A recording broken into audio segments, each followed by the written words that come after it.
बिस्मिल्लाहि वस्सलातु वस्सलामु अला रसूलिल्लाह। बहन या बेटी का अपना हिस्सा मीरास या किसी औरत का यानी किसी बीवी का अपना हक महर मुआफ़ करने का शरई हुक्म। अमूमी तौर पर यह होता है कि बीवी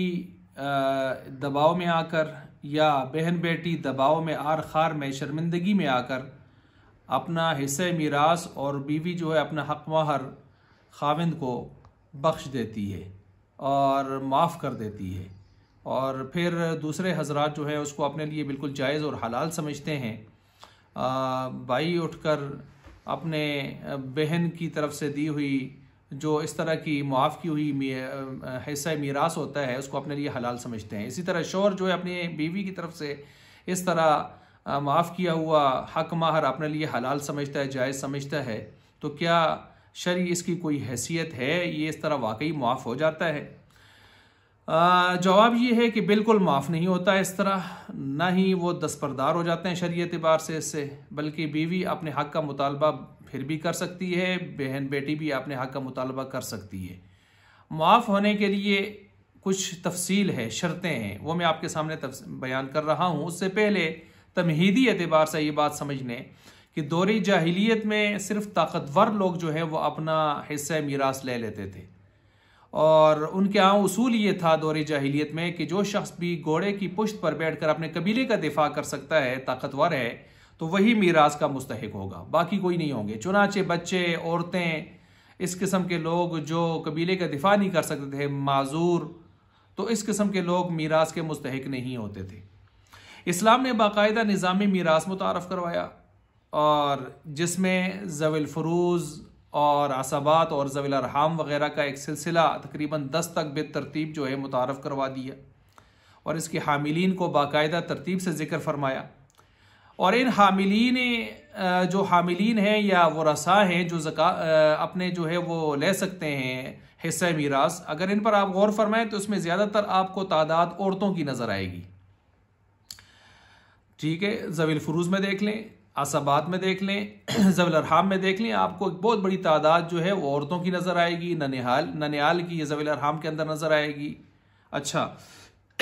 अब ये ज़ाब्ते मीरास है कितना अहम? ये नहीं है कि ये कोई मुस्तहब है, मुस्तहसन है या सुन्नत दर्जे का है, नहीं, ये तो अल्लाह ताला ने बहुत अहम फरीज़ा मुसलमानों के ऊपर आयद किया है। चुनाचे इस फरीज़े के हवाले से कुरान करीम ने जो लफ्ज़ इस्तेमाल किए हैं ना अल्लाह ताला ने अपने हवाले से, तो उन अफ़ाल को आप ज़रा देख लें जो अफ़ाल अल्लाह ताला ने अपनी तरफ मंसूब किए हैं। मसलन अल्लाह फरमाते हैं युफ्तीकुम, अल्लाह 2 जगह कुरान करीम में इस हवाले से फरमाते हैं अल्लाह तुम्हें फ़तवा देता है, गोया मुफ्ती अल्लाह है। देखें, दुनिया का कोई मुफ्ती फ़तवा दे दे तो उसके फ़तवे भी की कितनी अहमियत होती है, तो जब अल्लाह ख़ुद मुफ्ती बनकर फ़तवा दें तो उसकी कितनी ज़्यादा अहमियत होगी। गोया ये अल्लाह का फ़तवा है मीरास के ये उसूल। इसी तरह यूसीकुम, अल्लाह फरमाते हैं वो अल्लाह तुम्हें वसीयत करता है। तो एक दुनिया का कोई शख्स, बाइज़्ज़त शख्स, काबिल एतमाद शख्स अगर वसीयत करते हैं तो हमारे लिए कितनी मोतमद होती है, काबिल एतमाद होती है। तो अल्लाह फरमाए कि मैं तुम्हें वसीयत करता हूँ, तो उस वसीयत की क्या हैसियत और क्या मकाम होगा और क्या एहतिमाम इसके अंदर शामिल है।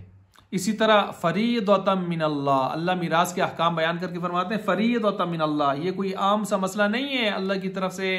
ख़ास किए हुए, फ़र्ज़ किए हुए, तय किए हुए, मुकर्रर किए हुए अहकाम है अल्लाह की तरफ से। अच्छा, फिर एक जगह अल्लाह फरमाते हैं मीरास के अहकाम वगैरह बयान करने के बाद तिल्का हुदूदुल्लाह, ये अल्लाह की हुदूद हैं, और जो अल्लाह की हुदूद को फलांगते हैं तो फिर उसको इजाज़त क्या होता है? अल्लाह ने दूसरी जगह फरमाया तिल्का हुदूदुल्लाह फ़ला तक़रबूहा फ़ला तअतदूहा, अल्लाह की हुदूद को फलांगने की इजाज़त नहीं है, ना उनके किनारों के करीब जाओ और ना उनको फलांगो। ठीक है, इसी तरह अल्लाह फरमाते हैं वमन यअसिल्लाह व रसूलहु व यतअद्दा हुदूदहु, और जो अल्लाह उसके रसूल की नाफरमानी करता है वो हुदूद को फलांगता है, उसका फिर सज़ा क्या है? युदखिलहु नारन खालिदन फ़ीहा, अल्लाह उसको हमेशा की आग में दाखिल कर देंगे। वलहु अज़ाबु मुहीन, उसके लिए रुस्वा कुन अज़ाब। ये नहीं है कि अज़ाब अज़ीम, बड़ा अज़ाब, ये भी नहीं है अज़ाब अलीम, बहुत दर्दनाक अज़ाब, बल्कि फरमाया मुहीन, जो बड़ा भी है, दर्दनाक भी है, रुस्वा कुन भी है, ऐसा अज़ाब अल्लाह इसको देंगे। तो बहरहाल ये जो मैंने चंद आयात के चंद हिस्से आपके सामने तिलावत किए हैं, इससे आपको ये बताना था कि ये मीरास का मसला कोई गपशप कोई आम सा मसला नहीं है कि हम जो चाहें जिस तरह चाहें अगले को मरऊब करके मगलूब करके आर खार दिला के शर्म दिला के निदामत दिला के अपना हिस्सा तो ना छोड़ें, दूसरों का हिस्सा खा जाएं। ये अल्लाह ने जिस कानून को इतने अहतमाम के साथ बयान फरमाया, ये उसकी नाकदरी तो बल्कि उसकी बेकरामी और गोया उसकी एक किस्म की तौहीन है। अच्छा, अब हदीस में भी देख लें, आप इस्लाम ने फरमाया जो शख्स एक बारिश ज़मीन भी बारिश भर भी अगर ज़मीन जो है किसी की अज़राह जुल्म लेगा तो अल्लाह तबारक व तआला क़यामत के दिन 7 ज़मीनों में से इतनी ही ज़मीन उसके गले में तोक बनाकर डालेंगे। ठीक है, तोक बनाकर डालेंगे। और जो शख्स अपने वारिस का हिस्सा मीरास काटेगा तो अल्लाह यानी हिस्सा नहीं देगा उसको, तो अल्लाह ताला क़यामत के दिन उसकी जन्नत की मीरास उससे काट देंगे। और इसी तरह कुछ है ना कि आदमी 50-60 साल तक इबादत करता रहता है यहाँ तक कि जाके किसी हकदार का हक मार देता है तो अल्लाह उसकी इस इबादत को ज़ाया कर देते हैं। तो इसलिए ये कोई आम सा मसला नहीं है। अच्छा, जब आपने इसकी अहमियत सुन ली तो अब असल मसले की तरफ जो मैंने बयान किया और उसकी थोड़ी सी तफसील मुलाहाजा फरमा लें। उसूल ये है कि जब जायदाद तकसीम हो जाए, जायदाद मनकूला हो कि गैर मनकूला हो, हर वारिस का कब्ज़ा भी उसके ऊपर हो जाए और कब्ज़ा कर लेने के बाद ये शख्स ज़ाहिर बात है मालिक हो जाता है, चाहे मर्द है औरत है। फिर उसके बाद इस हिस्से से अगर दस्तबरदार होना चाहता है और किसी को गिफ्ट करना चाहता है, चाहे बहन अपने भाई को, बेटी अपने बाप को या किसी और को, कोई भी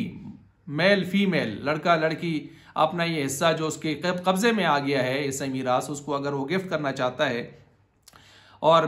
बितीब खातिर दिली रज़ा के साथ बिला जबर इकराह के, बग़ैर किसी तशद्दुद और आर खार के, बग़ैर मरऊबियत और मगलूबियत के अज़ खुद अगर वो देना चाहता है तो बिल्कुल दे सकता है, इसमें कोई शक नहीं है। और जब देगा तो जिसको देगा वो क्या हो जाएगा, मवहूब लहू जिसको देगा, यानी मवहूब लहू जिसको दिया जाता है वो मालिक हो जाएगा उसका। ठीक हो गया। लेकिन अगर इस तरह ना हो जैसे कि आज हमारे मुआशरे में होता है कि बहन बेटी को मीरास दी नहीं जाती, पहले तो पूछा ही नहीं जाता, उसको तो खातिर में नहीं लाया जाता, बार बार से सारे जली इंतकाल और सिलसिले कर लिए जाते हैं। लेकिन अगर कहीं कोई आदमी करना भी कानूनी प्रोसेस पे भी आए या ऐसे मामला कोई फंसा हुआ हो तो फिर उनको सिर्फ आर खार दिला के देखें आपको हमने इतना कुछ दे दिया और फलां दे दिया और जहेज़ दे दिया, देखें हम आपके भाई इतने गरीब हैं, और अपने आप को बहुत ही ज़्यादा मरहूम और मजलूम पेश करके उनको आर खार दिला के उनको अपने आप को काबिल तरस और काबिल रहम पेश करके एक जो है अजीब सी मंगतों वाली कैफियत बना के उनसे कहते हैं कि आप हमें ही दे दें तो अच्छी बात रहेगी। अब वो बेचारियाँ बहनें होती हैं, बेटियाँ होती हैं, तो फिर वो क्या करती हैं, वो कहती हैं अच्छा ठीक है जी हमने आपको छोड़ा। तो अगर उनको अलग से कब्ज़ा दे दिया गया उनके हिस्से के ऊपर, उनको पता चल गया कि ये हमारा हिस्सा है और कब्ज़ा भी हो गया, फिर उन्होंने अगर अज़ खुद बग़ैर किसी दबाव के अज़ खुद वापस किया है, गिफ्ट किया, तो बिल्कुल इनके लिए जायज़ है लेना और ये मालिक हो जाएंगे। लेकिन अगर उनको पता ही ना चला कि हमारा हिस्सा क्या है, कितना है, कहाँ है, कौन सा है, महज ये कहा गया कि आप वारिस हैं तो आप अपना हिस्सा मीरास जो है वह हमें बख्श दें, मुआफ़ कर दें, और उन्होंने कहा ठीक है मुआफ़ कर दिया दबाव में और इस आर खार से बचने के लिए, तो इस तरह ये चीज़ ना मुआफ़ होती है ना ये अशख़ास उनके मालिक बनते हैं, बल्कि जब भी वो मुतालबा करेंगी तो उनको देना पड़ेगा। क्योंकि वो जब मालिक नहीं हुई, कब्ज़ा न करके मालिक नहीं हुई, तो मालिक ना होने की सूरत में वो किस चीज़ को उन्होंने गिफ्ट किया है, पहले मालिक तो होनी चाहिए थी। यही मसला है महर का कि खाविन अगर अपनी बीवी से महर माफ़ करवाता है तो उस वक्त तक माफ़ नहीं होगा जब तक कि बीवी के हाथ में उसके कब्ज़े में न दिया जाए और उसको पता चल जाए, ज़मीन है तो उसको ले जाकर बताया जाए ये तुम्हारा हिस्सा अराजी जो है ये तुम्हारा जो है वो हक महर है, और वह अपने हक महर को देख ले, वहाँ खड़ी हो जाए, जाके देख ले, कब्ज़ा कर ले, जिससे उसका कब्ज़ा मुतहक्क़क़ हो जाए। उसके बाद अगर वो अपनी दिली रज़ा से देना चाहे तो अच्छी बात है, जो भी है उसकी मर्ज़ी है, लेकिन न दे या